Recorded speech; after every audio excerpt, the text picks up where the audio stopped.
कक्षा 12 को मौका परीक्षाको फेरि इक्जाम हुन लागेको छ। कहिले इक्जाम हुन लागेको छ यसको बारेमा म तपाईँलाई जानकारी दिन गइरहेको छु। भिडियो अन्तिमसम्म हेरेर साथ दिनुहोला।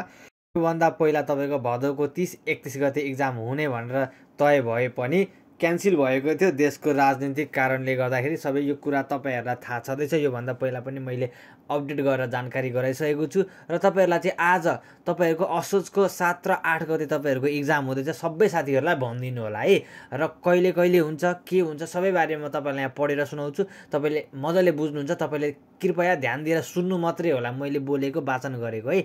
2082 सालको वैशाख महिनामा सञ्चालन कक्षा 12 को वार्षिक परीक्षामा नियमित परीक्षार्थीको रूपमा रजिस्ट्रेसन नम्बर सुरुका 2वटा अङ्क 81 भएका परीक्षार्थीको सहभागी भई सैद्धान्तिकतर्फ अन्य विषयमा न्यूनतम डी वा सोभन्दा माथिल्लो ग्रेड प्राप्त गरी बाँकी 2 विषयमा एनजी नन ग्रेड प्राप्त गर्ने वा सैद्धान्तिकतर्फ अन्य विषयमा डी वा सोभन्दा माथिल्लो ग्रेड प्राप्त गरी बाँकी बढीमा 2 विषयमा अनुपस्थिति भएका वा सैद्धान्तिकतर्फ अन्य विषयमा डी वा सोभन्दा माथिल्लो ग्रेड प्राप्त गरी कुनै एक विषयमा एनजी वा कुनै एक विषयमा अनुपस्थित भएका परीक्षार्थीको मौका परीक्षा विशेष कारणवश स्थगित भएको कारणले गर्दै उक्त परीक्षाको संशोधित समय तालिका तपसिल अनुसारको कायम गरिएको हुँदा सम्बन्धित सबैको जानकारीको लागि यो सूचना प्रकाशित गरिएको छ। भनेको मतलब तपाईँहरूको इक्जाममा तपाईँको कक्षा 12 को इक्जाममा तपाईँ फेल हुनुभएको थियो भने तपाईँ रेगुलर हुनुहुन्छ भने चाहिँ सुरुको अङ्क 81बाट सुरु भएको छ भने चाहिँ तपाईँले एउटा अथवा दुईवटा सब्जेक्टसम्म मात्रै तपाईँले एनजी लागेको छ भने तपाईँले इक्जाम दिन मिल्छ। यो कुरा बुझ्नु होला। यो कुरा मैले धेरै पहिलाबाट भन्दै आएको छु। तपाईँको परीक्षाको समय बिहान 11 बजेदेखि 2 बजेसम्म हुन्छ।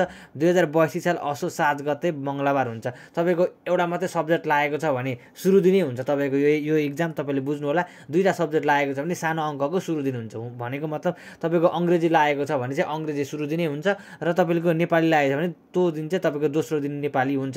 होइन तपाईँसँग नेपाली मात्रै लागेको छ भने सुरु दिनै हुन्छ है। यो कुरा साथीसँग चाहिँ नदाज्नु होला। फेरि साथीको चाहिँ भोलि छ अरे मेरो चाहिँ आज छ भन्ने त्यस्तो हुनसक्छ। साथी र तपाईँलाई नेपाली लागेको छ, तपाईँलाई एउटा सब्जेक्ट नेपाली लाग्यो, साथीलाई नेपाली र इङ्ग्लिस लाग्यो भने चाहिँ फेरि साथीको सुरु दिन इङ्ग्लिस हुन्छ भने तपाईँको नेपाली हुन्छ। यो कुरा चाहिँ बुझ्नु होला।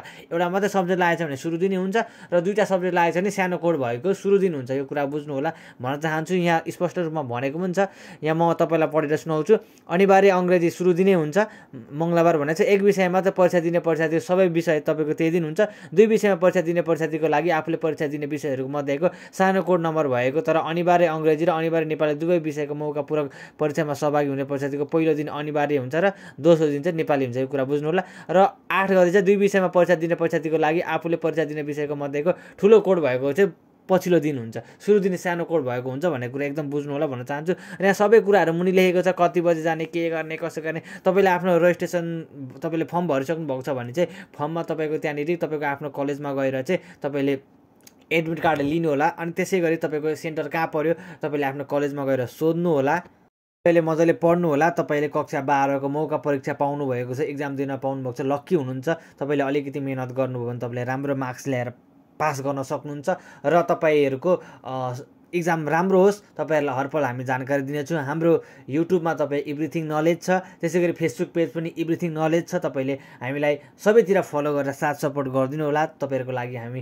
यसरी नै भिडियो बनाउने छौँ र तपाईँले एकदम चिटहरू सकेसम्म नहेर्नु होला। सुरुमा आउने गर्नु होला। राम्रोसँगले भन्न चाहन्छु सबै साथीहरू पास हुनु होला भन्न चाहन्छु। सम्पूर्णलाई बेस्ट अफ लक भन्न चाहन्छु। तपाईँहरूको लागि हरपल जानकारी ल्याउनेछु र यसको मोडल क्वेसनहरू कस्तो हुन्छन् के हुन्छन् भन्ने कुरा लाग्छ भने हाम्रो योभन्दा पहिलाको भिडियोहरूमा हेर्नु होला। सर्च गर्नुले एभ्रिथिङ नलेज अकाउन्टको अथवा इङ्ग्लिसको मोडल क्वेसन यस्तो भनेर सर्च गर्नुभयो भने युट्युबमा पाउन सक्नुहुन्छ भन्न चाहन्छु। सम्पूर्णलाई भिडियो सेयर गरिदिनु होला। Thank you so much. हस्त नमस्ते। केही बुझ्नु भएन भने तपाईँले 2 चोटिसम्म भिडियो हेर्नु होला। थप जानकारीको लागि मलाई एभ्रिथिङ नलेज फेसबुक पेजमा फलो गरेर साथ दिनु होला र यो युट्युब च्यानललाई पनि तपाईँले सब्सक्राइब गर्न भने नभुल्नु होला। तपाईँहरूको लागि म सधैँ यस्तो भिडियो ल्याउँछु। हस्त नमस्ते। बाई।